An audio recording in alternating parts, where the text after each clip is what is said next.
राजा राजा हान शिन आ गए हैं। कहाँ हैं वो? महाराज, वे शहर के दक्षिणी तालाब के पास हैं। लियू बांग ने तुरंत आदेश दिया, मेरे अंगरक्षकों को बुलाओ, हान शिन को चारों तरफ से घेर लो, कोई भी उसके पास न जाने पाए। ये पहली बार था जब लियू बांग के मन में अपने महान सेनापति हान शिन को लेकर हत्या का विचार आया था। उधर हान शिन साधारण कपड़े पहनकर लियू बांग के क्रोध का सामना करने को तैयार खड़ा था। करीब आधे घंटे बाद शहर का द्वार खुला। शियाहो यिंग सैनिकों के साथ उसकी ओर बढ़ा, लेकिन हान शिन बिल्कुल नहीं घबराया। महाराज कहाँ हैं? महल में आपका इंतजार कर रहे हैं। घोड़े से उतरिए और मेरे साथ चलिए। जैसे ही हान शिन नीचे उतरा, उसके हथियार ले लिए गए और उसके सैनिकों को वहीं रोक दिया गया। चारों तरफ सैनिकों का घेरा देखकर हान शिन समझ गया कि इस बार मामला गंभीर है।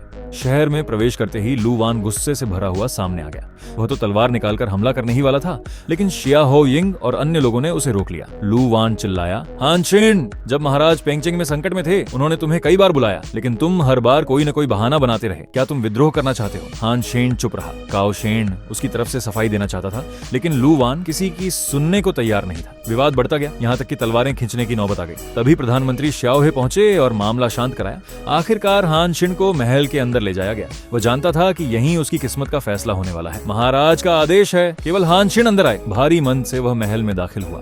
दरवाजा उसके पीछे बंद कर दिया गया। सिंहासन पर बैठे लियू बांग की नजरें सीधे उस पर टिकी थीं। हान शिन तुरंत घुटनों के बल बैठ गया। महाराज, मैं अपने अपराध के लिए क्षमा चाहता हूँ। लियू बांग ने ठंडे स्वर में पूछा, तुम्हें पता है तुम्हारा अपराध क्या है? हाँ महाराज, आपने 3 बार मुझे बुलाया, लेकिन मैं समय पर नहीं आ सका। तो तुम जानबूझकर नहीं आए, क्यों? अब हान शिन ने सारी सच्चाई बताई। उसने कहा, पेंगचेंग की हार के बाद स्थिति बहुत खतरनाक थी। यदि मैं जल्दबाजी में सेना लेकर निकल पड़ता तो श्यांगयू और फानजेंग हम पर दोनों तरफ से हमला कर देते। तब न मैं आपको बचा पाता, न अपनी सेना।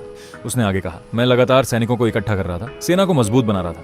अगर उस समय मैंने सेना बांट दी होती तो दुश्मन हमारे शिविर पर हमला कर देता। अब हमारी सेना तैयार है, रसद भी पर्याप्त है, इसीलिए मैं तुरंत आपके पास आया हूँ ताकि सारी बात आपको खुद बता सकूं। हान शिन की सच्ची बातों ने लियू बांग का गुस्सा काफी हद तक शांत कर दिया।